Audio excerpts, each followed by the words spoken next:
Hey, welcome back. Object-oriented programming.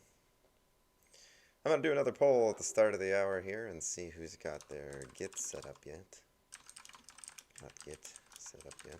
If you haven't, I still think you ought to, because it'll make your class experience a lot easier if you can just click a button and load up everything that we've done so far.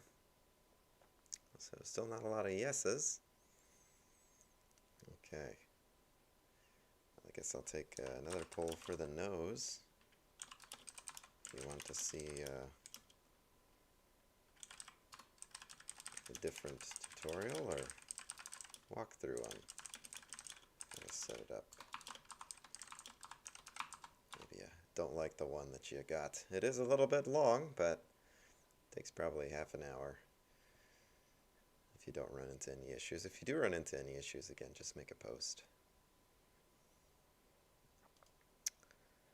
Okay, well, yeah, it looks like there's a few yeses there, so yeah, maybe I'll put something together then that's a little bit easier, but again, if you follow along with that tutorial, I linked, although it is rather long. As long as you already had Eclipse installed, you can skip quite a bit of the beginning. So, Alright, we left off with this noun, verb, adjective, sentence class. I'm going to chuck that one aside for now. And today we're going to get into, for the first time, something called the solid principles. The solid principles, S-O-L-I-D, all caps, is a series of guidelines on how to better do object-oriented programming. And they're pretty loose guidelines in the sense that any large-scale program, even any mid-scale program, will violate at least one of them, at least one time. But they're also very good principles to follow in keeping your object-oriented programs sane.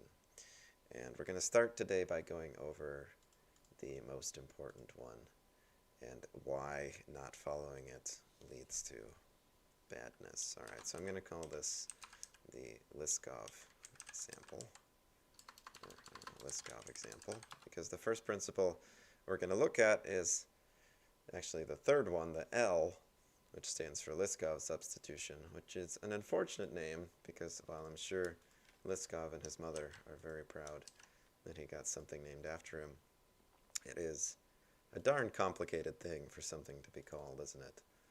Liskov Substitution. So, Liskov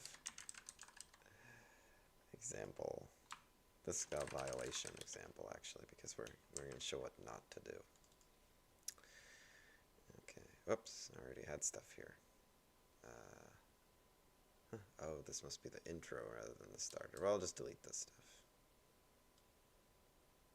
Sorry, I was trying to start with a blank swing, but looks like I ended up starting with the intro.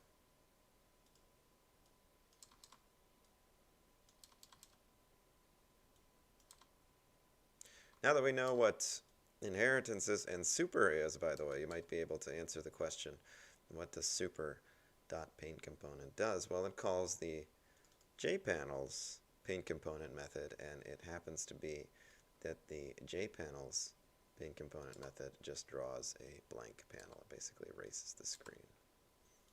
So the jpanels paint component method erases everything. And after that call to super, we draw everything on top.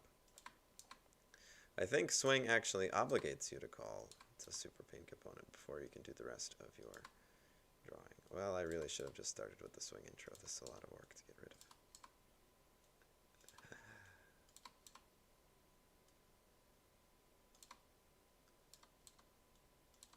of. Okay, back to where we started. Sorry about that. All right. Okay, so I'm going to make two classes to demonstrate the problems with Liskov substitution. All right, so we're learning about inheritance. We learned the concept of is-a and strict hierarchies, the fact that you can make an object a child of another object, and that object has to be completely an example of its parent. Okay, so if we have, let's say, a class called rect, which is going to be a rectangle, you might be tempted to make another class that's called, let's say, square, right? It might be tempting to make a class called square. So let's say that rectangle extends rectangle 2D dot double, which is already itself a functioning rectangle with a bunch of features. So we're actually not going to write any additional features here. We're just going to use a single constructor here and pass the stuff back to the superclass. So we'll take an x, a y, a width, a height, and we'll pass that all along to our rectangle that we inherit from. So this is more like I've decided I'm going to implement my own rectangle. I'm going to add features to it, perhaps. But I'm going to use all the features of rectangle 2D, and I'm going to inherit from those. Okay, so hopefully everybody's following me so far. Let's say I have a square, and it extends that rectangle that I have. So there's another layer to the hierarchy. Okay, and I'm going to add the constructor for it. What's the problem already with this? What's the problem with this inheritance? Mathematically, we know that a square is a kind of rectangle, right? That's just a math fact. Square is a kind of rectangle. So grammatically, this inheritance is satisfactory. The square extends a rectangle. That's true. So what's the problem with it in terms of inheritance and in terms of our ability to use it in the future?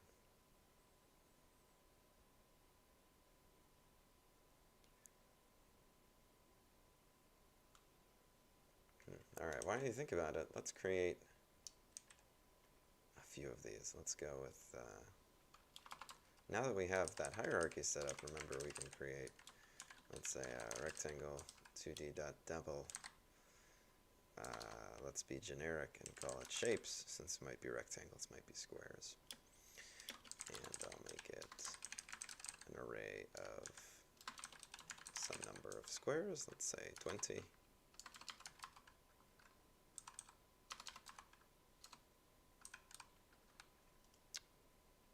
Oops, some parentheses there. Okay.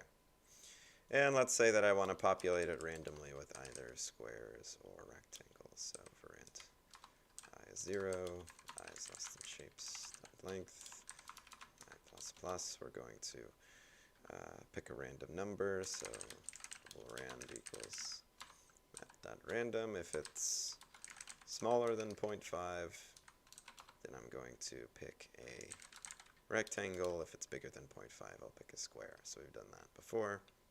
But it's a good thing to remember how to do. Pick a random number and then decide between different shapes. Your next homework will feature that again. So make sure you remember how to pick a random number and then pick between a few different possible objects. Okay, so that's going to be a new rect. And we'll pick a random position for it.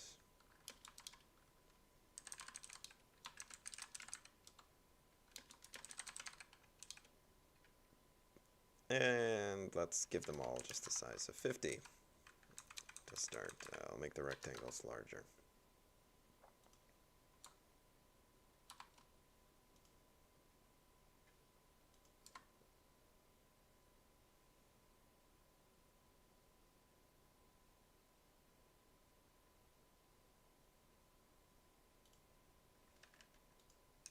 Oops.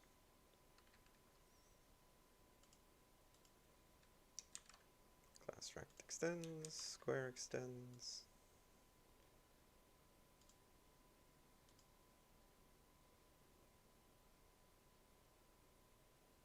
Oh, darn. Can't do it with the extension. So, also, let's see, has anybody figured out why there's a problem with square extending rectangle? Yeah, that'd be it. Thank you. Good catch. Always forget something. And then the reusing code isn't as bad In this case, we've only reused a line, basically, each of the superconstructors. It's just kind of incidental that those happen to be very similar. Now, of course, squares have to be 50 by 50, right? Okay, and we'll draw them all to the screen as well. So now that they are actually inheriting from rectangle 2D.double, how do you draw them to the screen? Let me ask that question. Now that all the shapes, the rect and the square, actually inherit from rectangle 2D.double, they don't need a draw method necessarily anymore. How would I draw them to the screen? So I'm going to set the color to something. I'll go with, let's say, blue. And then G dot. How do I draw them to the screen?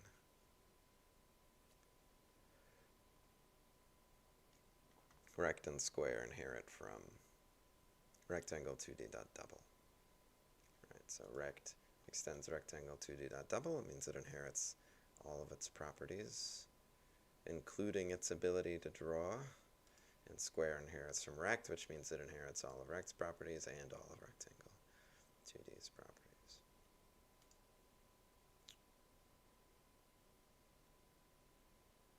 So how do I draw it?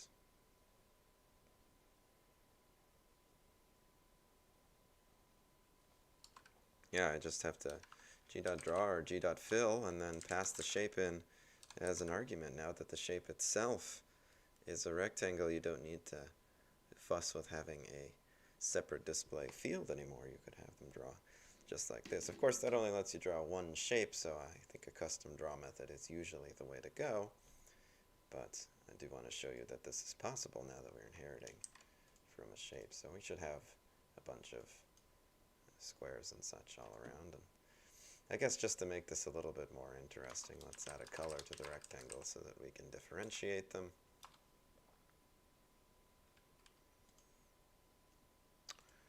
Okay, I guess as an additional question, how do I make it so that the rectangle and the square have a different preset color? Let's say that I want the rectangle to be blue, so I do something like that. They're always going to be blue, right? How do I make it so that the square is not blue, that the square is something else? What would I add to this in order to make the square not blue? It's going to use the same color field because it inherits it from rectangle. So square extends rect, that means it inherits all of its fields.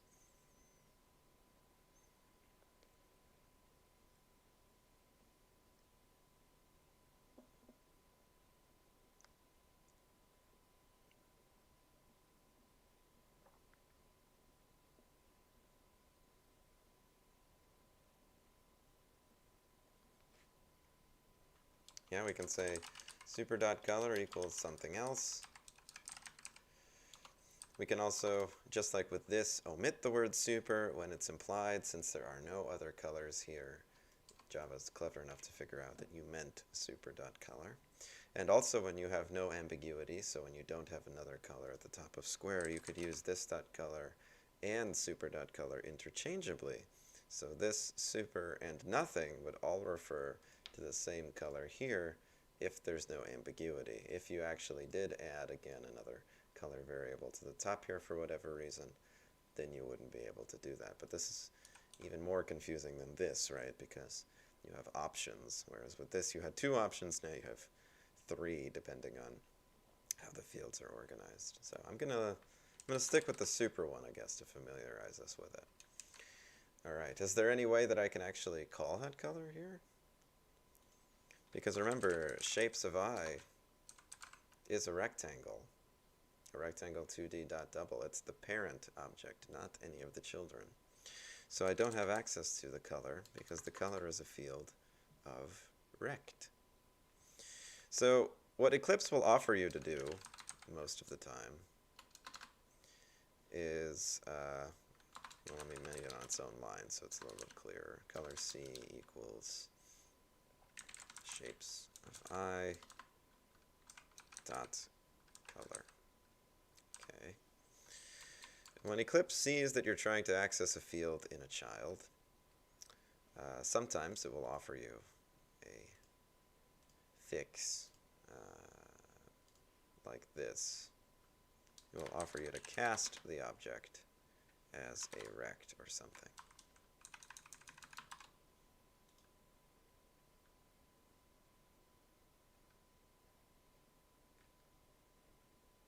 So we'll offer you to do,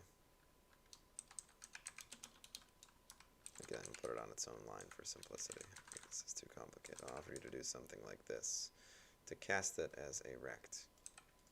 And then you can do something like that. So Eclipse will offer you to do, occasionally, something like this. And I see a lot of people trip up with that eventually. So, will this work?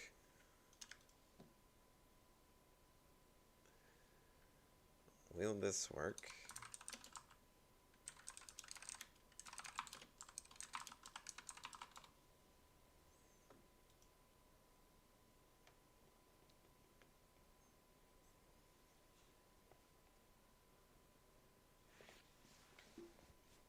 Will it actually run? I'll take advantage of this opportunity to sync everything to the GitHub repo for those of you who have it set up.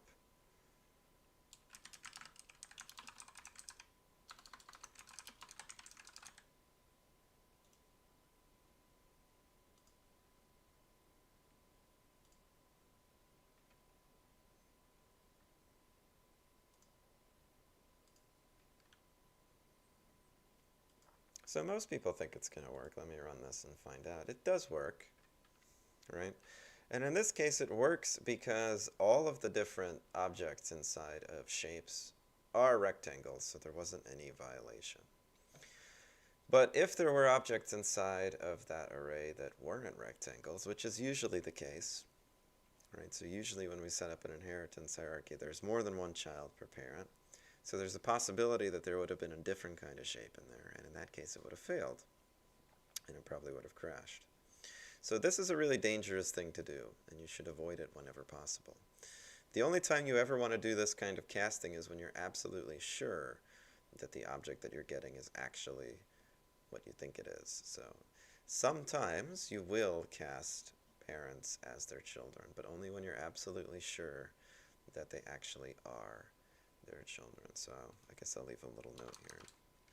Avoid doing this unless you are absolutely sure the object, it's going to be a long comment, the object in question is a rect. Casting a parent as the child object like this is a dangerous move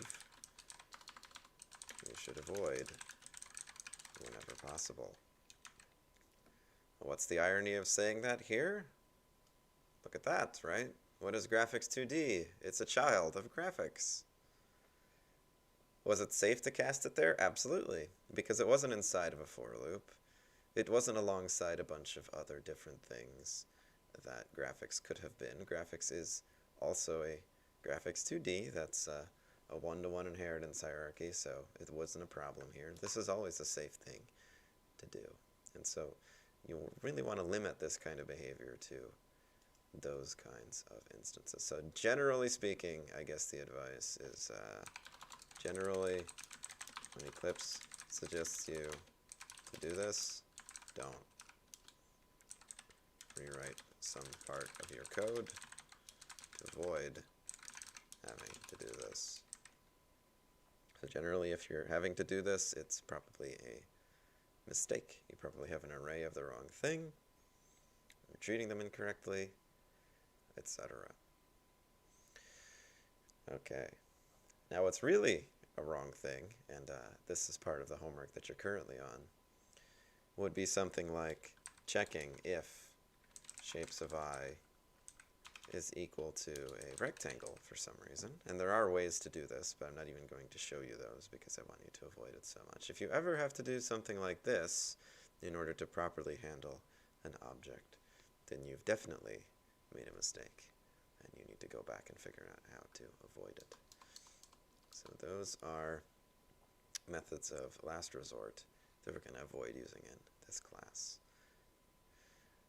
Alright, I want them to do something that demonstrates the breaking of Liskov substitution, so I'm going to have it that when you press one, something will happen. So I'll go for the pressed method here. How do I see if a click falls inside of one of my rectangle or squares or rectangle 2Ds? How do I see if a click falls inside one of my squares or rectangles or rectangle 2Ds? And I guess let me show you this malfunctioning too. I think this would be a good demonstration. So I'm going to add one more option to my loop. It's going to be an even 33% chance, and in the last situation, it's going to make a classic rectangle 2D dot double.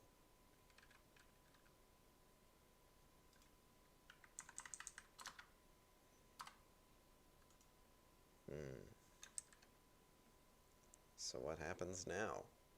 Let's see, I'm going to run it, and it's going to crash. And it's going to crash because, if I go to the first place where it messed up in my program, the cast fails. And the error says, rectangle 2D double cannot be cast. Liskov example.rect is an unnamed module loader, etc., etc. It's all very ominous sounding, but basically, this cast fails because rectangle 2D is not a child of rect. And so we can't treat rectangle 2Ds like rect.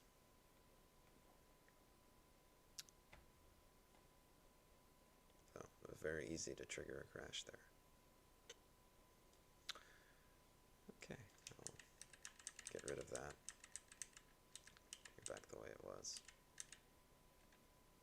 Alright, back to this. How do I check if one of these different shapes has the point inside it? Well, the same way that we did for the setting color and the drawing, right? We can treat this as a rectangle 2D dot double because it is, so we can say shapes of I. Yep, as we get in the Discord there, we can do shapes of I dot contains because it is a rectangle. It inherits all of those different methods, including the contains method, and pass the mouse click point to it. Yes, it looks a little bit maybe lengthy, lots of dots in there, but definitely a valid statement. And I'm going to have it get, let's say, wider. So let's go with shapes of I dot width plus equals 5. Okay, so, oh, I want to forget to repaint. Okay, so I click the rectangle and it gets wider. It's working as expected, but what's the problem here?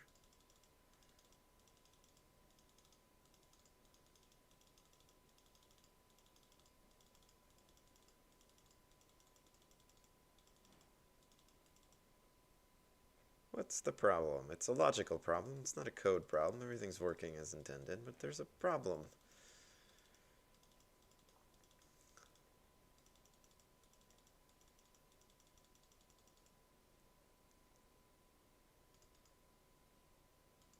Rectangle gets wider, square gets wider, so what's the logical defect that's occurring here?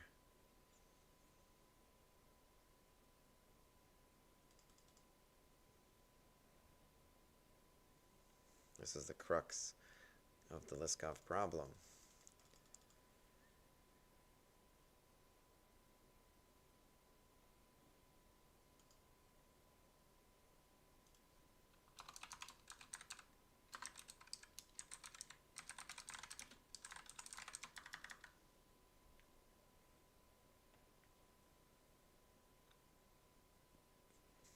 No stupid answers. Remember, don't be afraid to give me your feedback in Discord.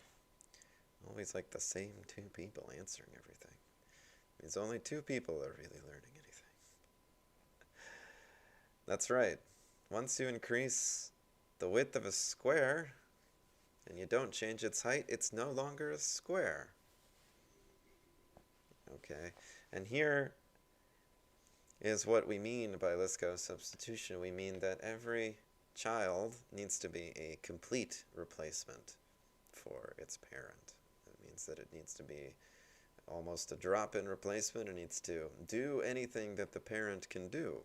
So children need to have at least the functionality of their parents. And squares, if they're implemented correctly, can't change width.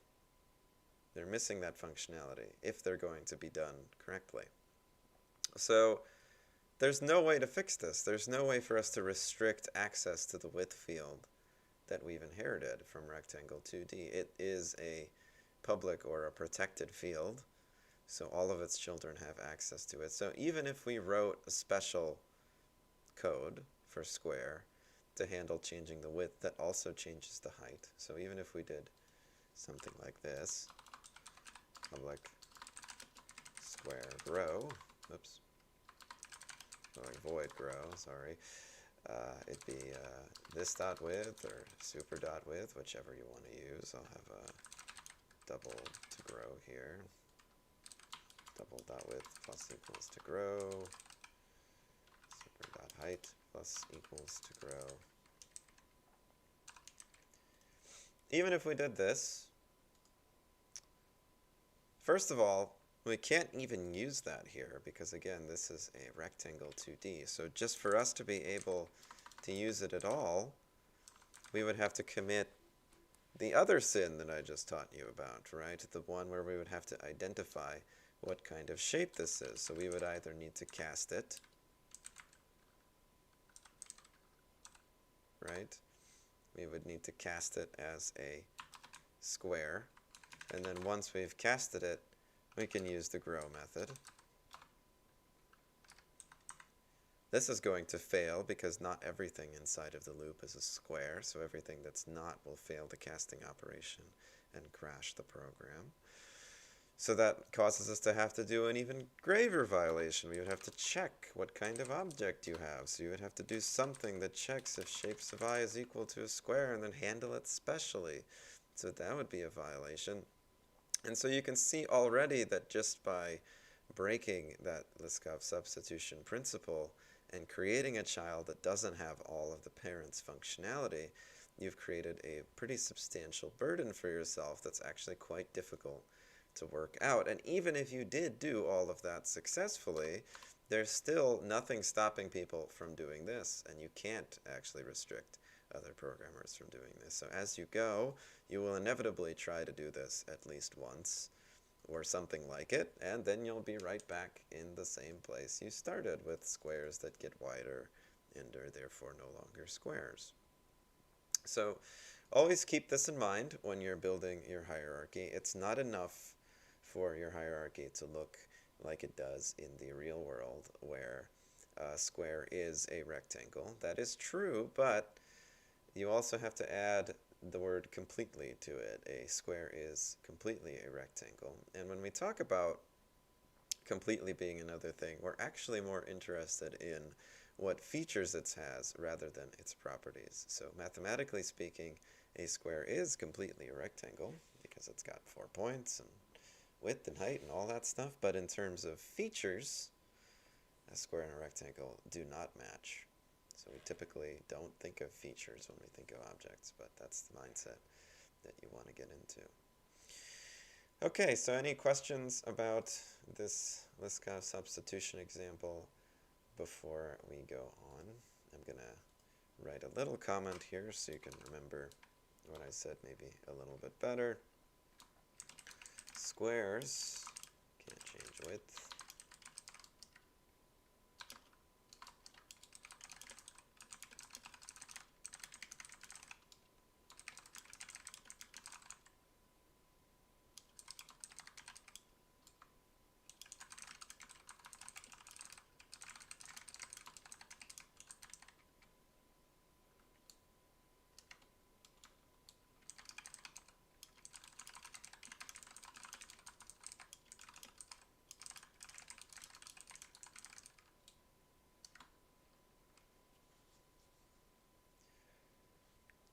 Now, it's not necessarily a violation, by the way, when you have a child that does some functionality a little bit differently. Maybe it overrides a method, and maybe it even does nothing. Okay, so maybe the call to the child's version of a method does something wildly different, or maybe nothing at all. But that's not generally considered a violation because you can still do it in an agnostic way like this and not worry about it messing up any of the objects. So basically, as long as you don't run into situations like this where it's possible to mess up a child because it doesn't have a feature that its parent has, generally that's not considered a violation. But you still want to keep in mind as much as possible when you create children of parent objects that they should support all of the parent's features.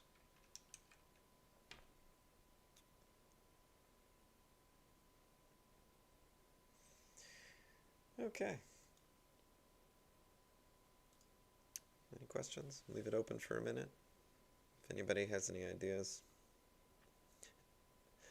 I guess let me pose a question to you. Let's say that you have a mammal class. All right, and what do we know that mammals do? Well, they give live birth, they feed their young milk. Is there a Liskov substitution violation example in the mammal class in the real world? Did somebody mess that thing up pretty bad?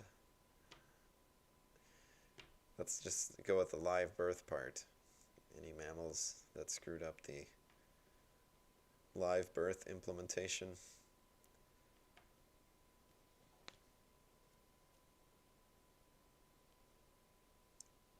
This is the flip side of Lisco substitution.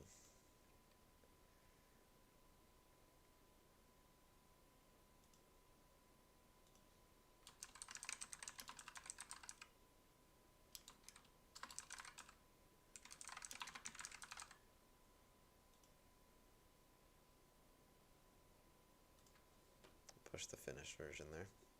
So the animal I'm thinking, of course, is the platypus, because the platypus lays eggs, but it's still considered a mammal. Stupid platypus. What's wrong with that?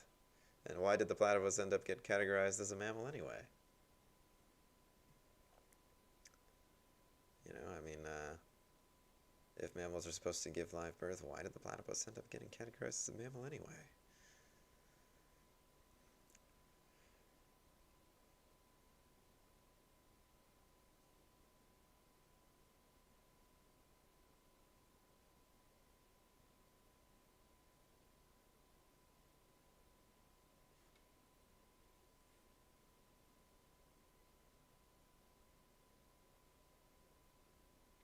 Why did they categorize the platypus as a mammal?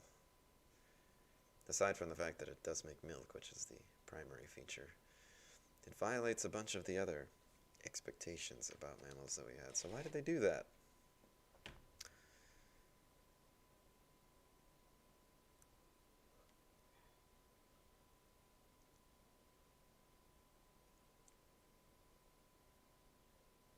If it was a computer program, and all the animals were presented to you, and you had to add the platypus years down the road after you'd made all the categories, I bet you would have done the same. Even though it breaks Liskov substitution in most ways there, especially the live birth and such. So why did they do it? Why did they just add platypus to mammalia?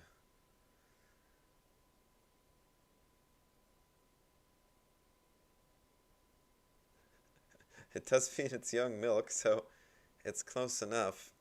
But I guess what I'm getting at is that these are guidelines, right? And sometimes things come along that make your guidelines very difficult to enforce. So I don't want you to be rigidly adherent to Liskov substitution all the time, but you should wait until you are quite a ways along before you decide that you are going to break it. So why did they put platypus in mammal? I mean, aside from the fact that it kind of fits, it has enough criteria to be a mammal, so it does fit. And if they didn't, they'd have to create a whole new everything, right? They'd have to create this whole new hierarchy just for mammal. It's something that they'll do occasionally when they find an animal that's really out there. But having to create a whole new hierarchy is a pain. And it's a pain as a software developer too.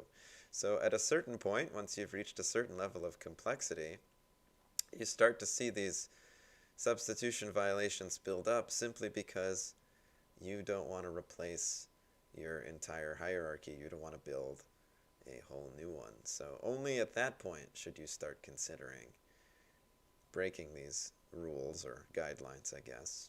Until then, you should enforce them. So at a certain level of complexity, it just makes sense to break the guidelines because the alternative is to rewrite your entire hierarchy. And that's fine because the goal of programming is to get a finished product, not to enforce some arbitrary set of guidelines. So while you should try to follow these as much as you can, when you run into a situation where the easiest answer is to break the guideline, well, occasionally that might be the right choice. You never know until you do it and then have to maintain that code 6 months later and realize that it was actually a terrible decision after all.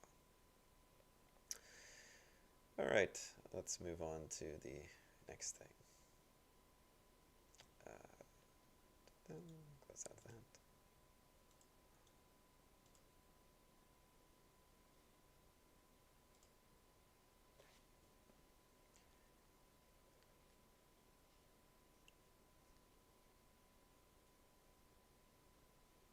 Take a little poll, I guess, before I decide which option we're going to go with.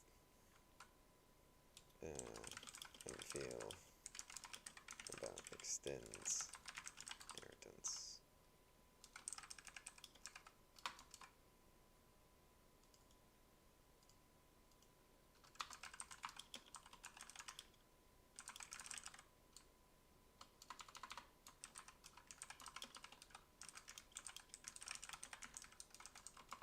Do you want to see another example of extends?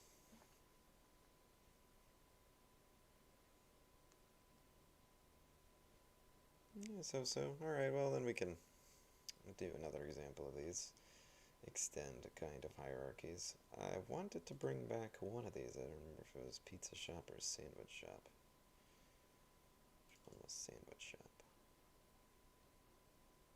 Sandwich, yeah. Sandwich shop is the one with all the enums. So enums are kind of a lazy way to do inheritance. Let's rewrite sandwich shop with inheritance instead. So this is going to be sandwich shop inheritance version. Let's just call it sandwich shop inheritance. Oops, I'm making a class, not a package. Sandwich shop inheritance. Okay, and I'll copy everything from sandwich shop actually into it, and then we're going to rewrite it to utilize inheritance instead. Oh, got some bad import statements there. But that's okay, because we're not going to use those enums anyway.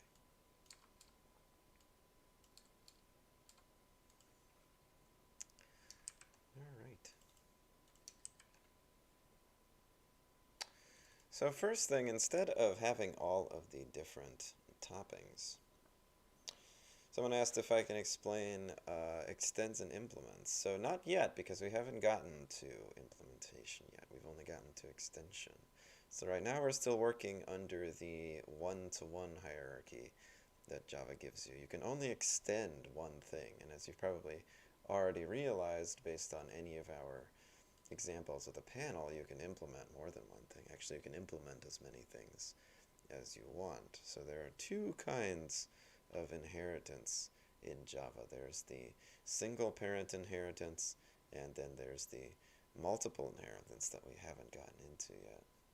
So first, I want you to get a good feel for when you should do a rigid single parent inheritance, because the answer is relatively rarely. That's why we're covering that one first, because if you didn't see it first, you probably wouldn't use it very much at all. In fact, you see that most things that you've seen implemented in the Java library are interfaces, so implementations rather than extensions. You'll see relatively few extensions. Now, of the things that we've seen so far, we've seen panels, we've seen the different kinds of rectangles and ellipses, we've seen the different kinds of click listeners, and we've seen color, and we've seen the graphics object.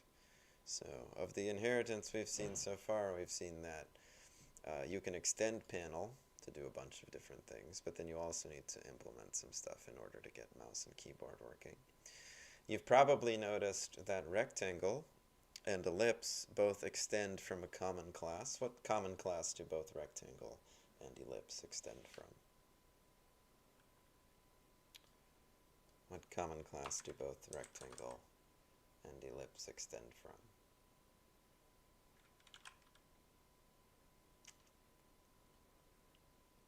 Shape, right? Can you make a shape?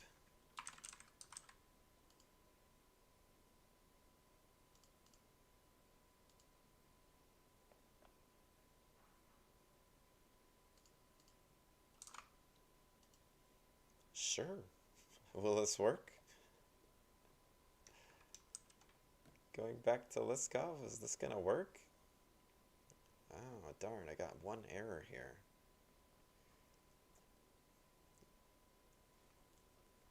Both rectangle 2D.double and ellipse actually both inherit from their parent shape. What kind of features does shape offer you? It's got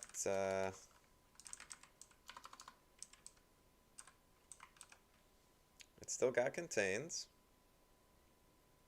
It's got get bounds, which returns the rectangle that would surround it. It's useful occasionally.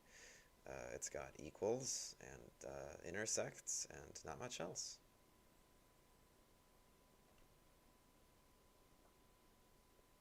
So this wouldn't work simply because shape doesn't have the feature that we're looking for, but alright, what if I did 2D.double? If I did that, does it work now? No, because I still don't have width. I still need it. I could do a cast again, but I don't want to do that.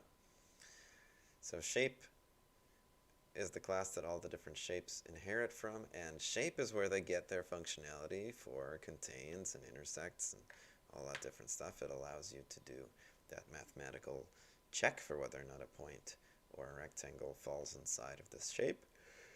So they all actually get that from their parent class shape. Alright, let me undo all of this.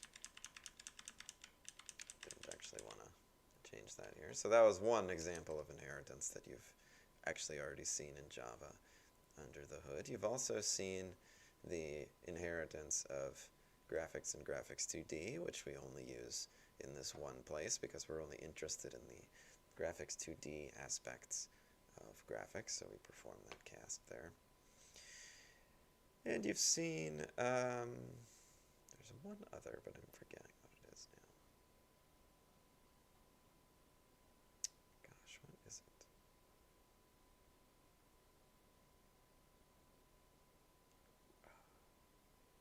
Maybe it'll occur to me later.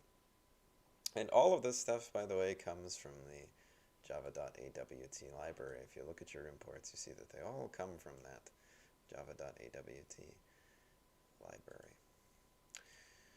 Okay, so anyway, back to Sandwich Shop. We'll do implementation later. For now, try to get comfortable with assuming that you only have one thing to inherit from. So I'm on the inheritance version of Sandwich Shop. It has graciously imported all of those enums for me, lovely, but I'm going to take them out now using inheritance. So the plan with these different toppings that I had available was that I was going to give them calories and cost and do all of this stuff eventually.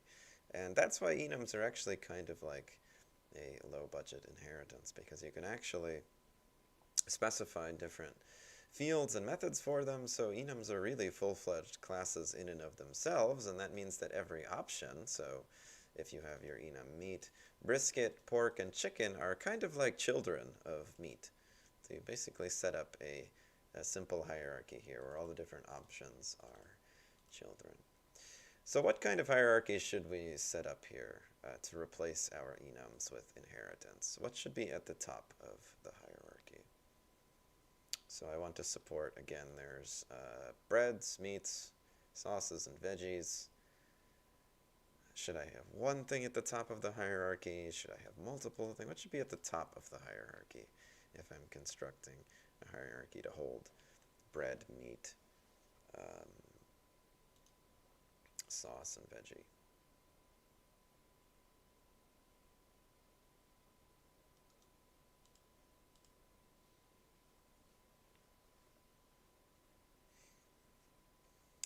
Bread, meat, sauce, and veggie. What should be the top of that hierarchy? Someone said food. Food's a good choice for the top of the hierarchy. But is sandwich a kind of food?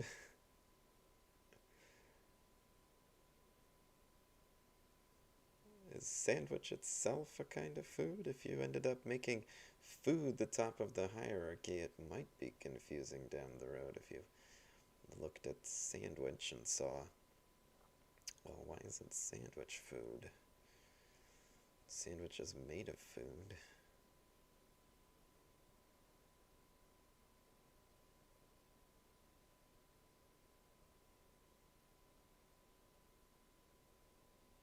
Food, not sandwich. Well, we'll go with food, because I think that's a fine answer. I think it's just a little bit odd in some situations. And we're going to copy the code that we were going to use for the meat, basically. So we're going to have some calories and cost. I obviously want to change that to food, and I'll change that to public so that it can be used as a constructor. I got my get cost there. And it doesn't have a name anymore for me to return, but I suppose I should have one. If I wanted to do the really complete replacement for enum, I would probably have to figure out a way to still use an enum here to list all the possible names. So let's go with enum maybe food names. Yeah, that seems fair. So let's go with enum food names, and I'll copy all the different possibilities for now. Let's do that. So we got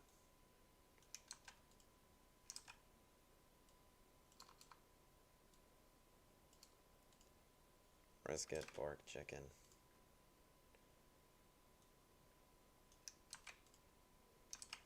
Ketchup, mustard, barbecue. Onion, lettuce, tomato, pineapple. So it's a little bit of a simplification over having them all separately. And then I'll call it food name.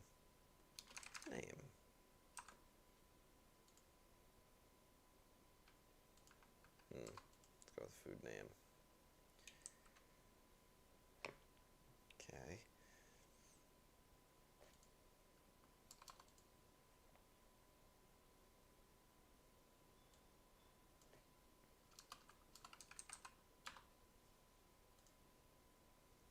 Get the name of your enum. Okay, and I suppose we should take that as an argument too.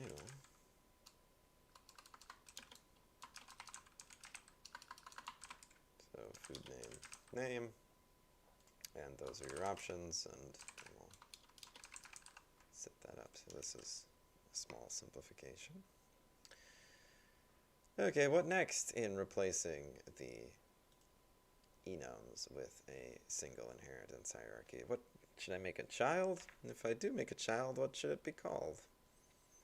A child of food might I want to make in order to replace all of these enums here. Our goal at the end of the day is to have something like this. So instead of having these 4 different complicated variables, we would just have food and then all of your different parts of the sandwich. Okay, that'd be ultimately the goal. We'll see why that's advantageous as we go. So what could I do to get rid of all these? What should be the next step? In fact, I'm going to highlight them all and get ready to kill them.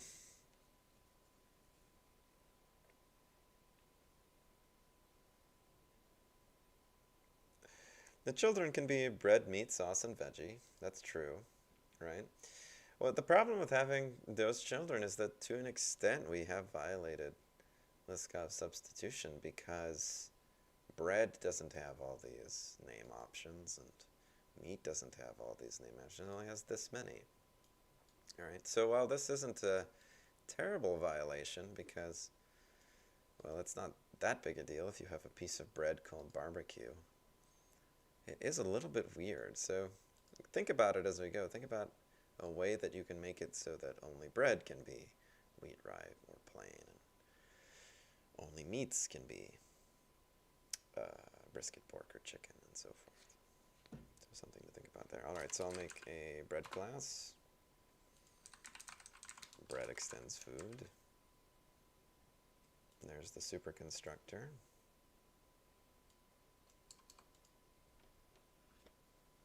This might be a bit of a hint.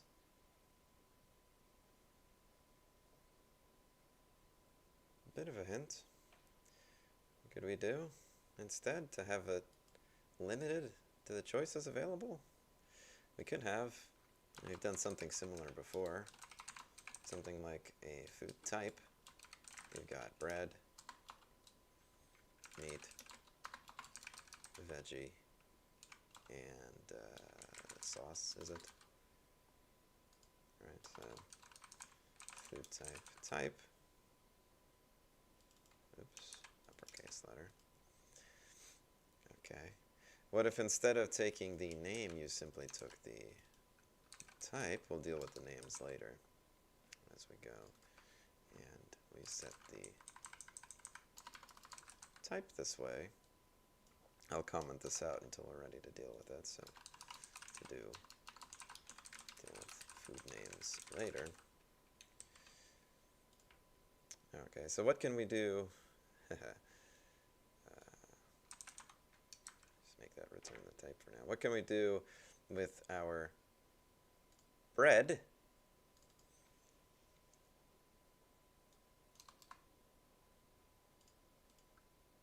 What can we do with our bread now in the superconstructor to make sure that bread is always created accurately, that its properties in food are always accurate? What can we do with our bread constructor here?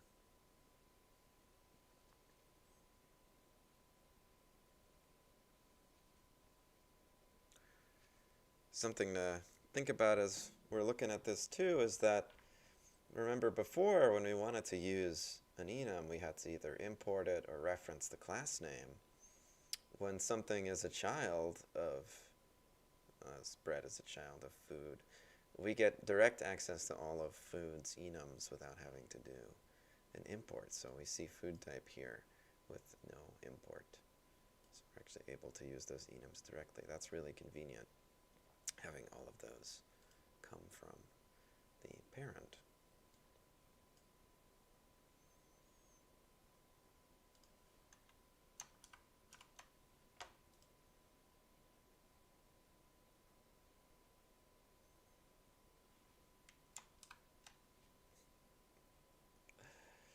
So what can we do here in order to make sure that bread is always treated as bread by our hierarchy? Bread's always treated as bread, and the food type field is always accurate. Yeah, we can just specify, rather than taking a type as an argument, we don't need a type. We know what type it is, so we can get rid of type as an argument in order to just say bread here. Now you still have to use the enum name, so it's still food type dot bread, but bread always passes bread to the super constructor, and we would do the same thing for the others. So let's go ahead and make meat. Meat extends food. Add the constructor. We can get rid of the type as an argument, and we can take it as just meat. And we'll do the same thing for the veggies.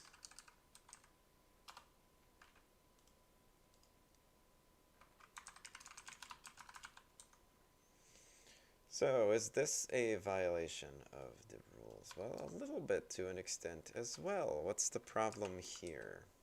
What am I doing that's a little bit dangerous from an object-oriented perspective? Which rule am I kind of breaking? I haven't given a name for it yet, so it's not Liskov if you're wondering. But what am I kind of doing that I shouldn't be here?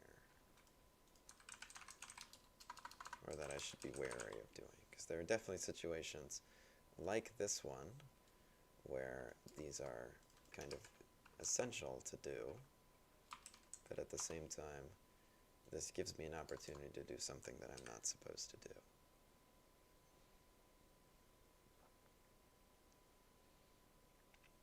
So what relatively risky thing have I engaged in here?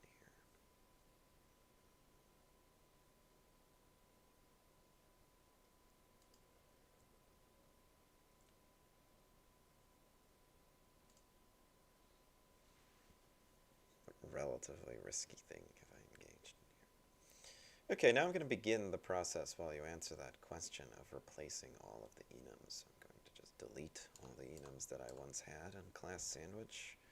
Oh, look at that. I named them the same thing. How convenient.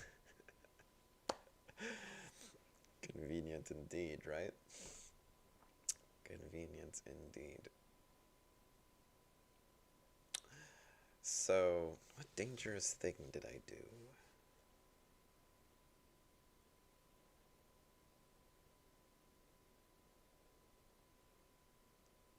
I'll give you a hint. It has to do with treating all objects the same. What did I give myself the ability to do here by designating all of them to have a different type?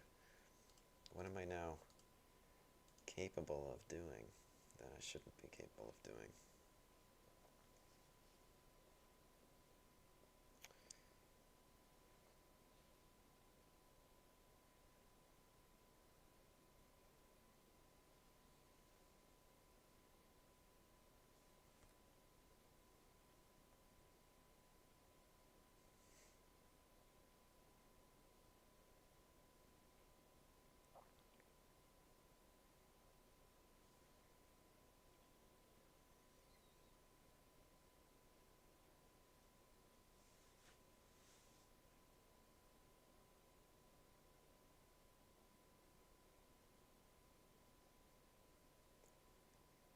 What did I give myself the capability to do?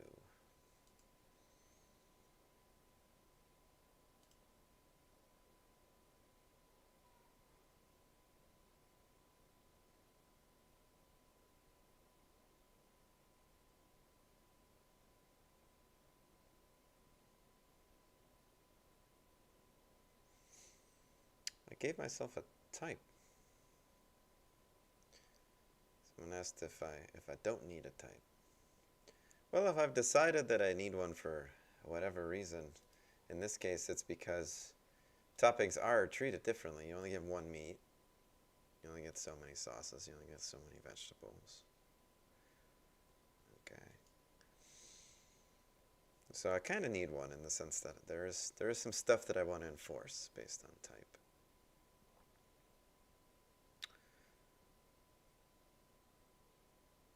So what I did wrong, or not necessarily wrong, but what I did dangerously is that I gave myself the ability to differentiate food objects based on their type. So I gave myself a type field, and now I can say if this food is a bread, if this food is a meat. I have the ability to do that now because breads, meats, veggies, and sauces all are going to get differentiated. So I could just get rid of that power completely. I really don't need it because it's actually already obvious, isn't it? How can you tell if a piece of food is bread? Well, it is from the bread class. Then of course it's going to be bread in that situation. If it's the meat class, then of course it's meat in that situation. If it's a veggie, then of course it's a veggie in that situation. If it's a sauce, of course it's sauce in that situation. So I could have avoided it that way. And that's fine, because for all the purposes where I need type, I still have it. I'm able to enforce that you only have one meat. I'm able to enforce that you can have multiple sauces and multiple vegetables and all that good stuff. Okay, so I'm able to keep all of those things. Let me bring back the name, enum, and deal with that. Anybody thought of a way that I can make sure that objects only have the names that they're supposed to have and no more? Can you overwrite enums? What happens if you have another enum? A, B, C. Same name. Can you do that? Probably not a good idea. No, you can't, so don't do that. Any ideas for how I can make sure that they all mandate that they have the name that they're supposed to?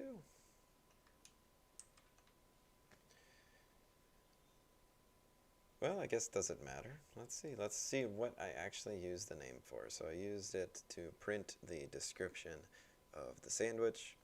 Got to be able to print bread and meat and all that stuff. In this case, the best answer, and there is no right answer, but the best answer is probably just to keep it as part of food. The alternative is to distribute what we had before, an enum in all four of the subclasses. One for the bread types, one for the meat types, one for the sauce types, one for the veggie types. That's significantly more inconvenient than having them all in one place. It defeats the purpose of organizing them into a hierarchy altogether. So having them like this is probably fine. We can go back to the way that we had it. Food name, name.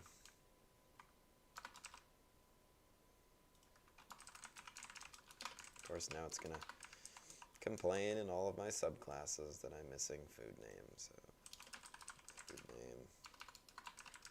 Actually, the fastest way to fix it is probably just to let it auto-generate it for me again. Sometimes auto-generating is faster than fixing it manually.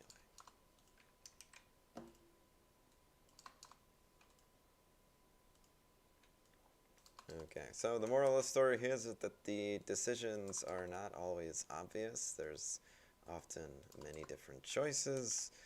Sometimes it looks wrong, sometimes it doesn't. A lot of it is up to you. We could have kept that type field. It wasn't bothering anything. Would have been fine, but the fact is we didn't really need it. Alright, let's say that I want to write a method that returns the cost of the entire sandwich. So get total cost of the sandwich. And it's going to return the net cost of the sandwich. I'll just leave a return 0 here so it doesn't complain, and I'll write my comment first. So returns the total cost of all the ingredients in this sandwich. That's the word I was looking for, by the way, instead of food. I was looking for something like ingredient or topping or whatever. Something that indicates that it's a part of a sandwich rather than food, which includes sandwiches too, technically. I want to return the total cost of all ingredients in the sandwich. Wouldn't it be great if I didn't have 4 different fields to loop through? How can I make it so that all of my ingredients are stored in a single place for convenience? Well, I'm going to need a food array, probably. A food array, I'll call it ingredients. How do I know how big ingredients should be? Because there is a disparity between different sandwiches. They can have as many sauces and veggies as you want. So how do I know how big ingredients should be?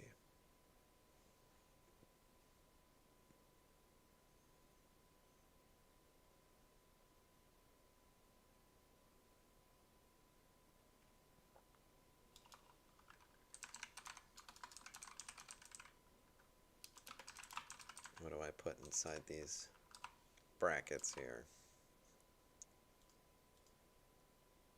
Assume that you always have at least one bread and at least one meat. It's not possible to have none in those categories. And sauces and veggies could be empty. Keep that in mind. You might have none.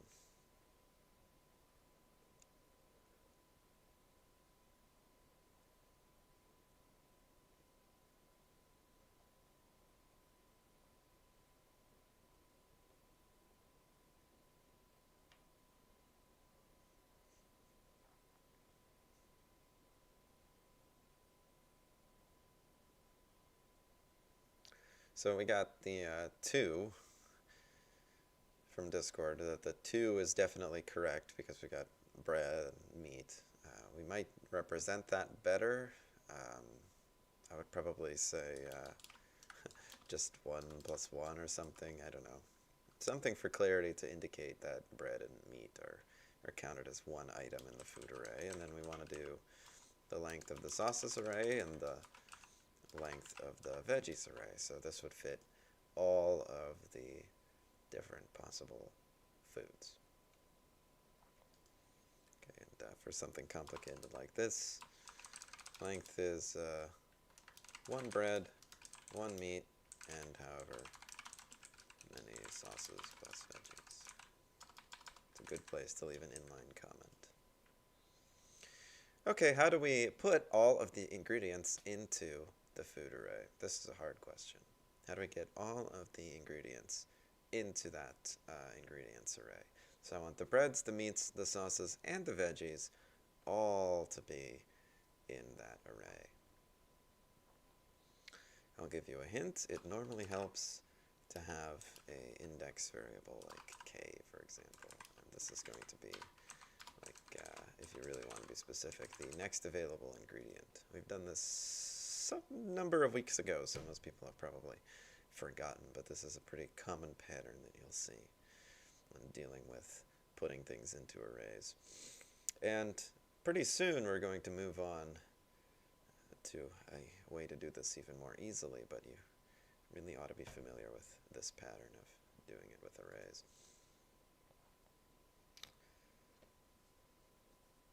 I'll do the first one for you while you think about the rest. Ingredients of next ingredient equals, and we're going to call it the bread.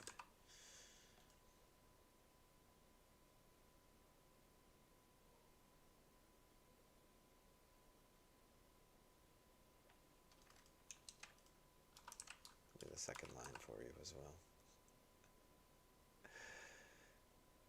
So hopefully you're getting the general feel of it. We're just going to add things to the ingredients array and then keep moving up next ingredient by 1. So for the meat, it's the same thing. Then we run into the sauces and the veggies, which is the hard part, comparatively speaking. Here we're going to need a loop to go through all the sauces, obviously. So is less than the sauces dot length plus plus.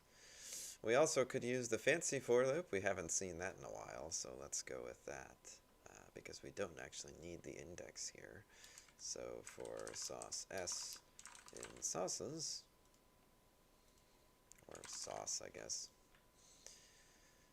Everybody remember the fancy for loop? Same thing as the one using the indexes. It goes through all of the items, but it gives you a reference to an object instead of an index, which can be a little bit more convenient to reference inside of the body of the loop, because I can now just do this. And that seems substantially more readable to me since it follows the same pattern as the previous two. And then I can do the same thing for the veggies. So this is going to be veggies, veggie in veggies, there. So, confusing syntax, right? Not easy to follow. Some people would prefer to do maybe system.array copy here instead. Remember, you can copy from one array into another with system.array copy. Some people might prefer the clarity there instead of using the for loop like this directly. It certainly gives you a relatively long block of code here, doesn't it? Copies all of the foodstuffs into the ingredients array. But what was the point of this whole exercise? What wonderful capability do I now have? I can very easily get the total cost of all the ingredients in the sandwich. How do I do that?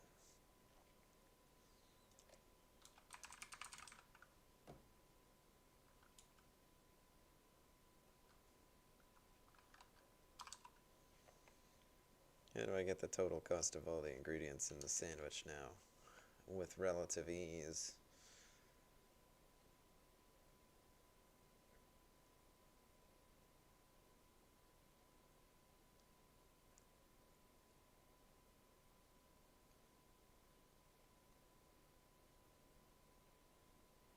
Yeah, I can loop through all the ingredient arrays and just add their costs up. So I can go through, I'll make another fancy for loop and give us practice on those. So for ingredient,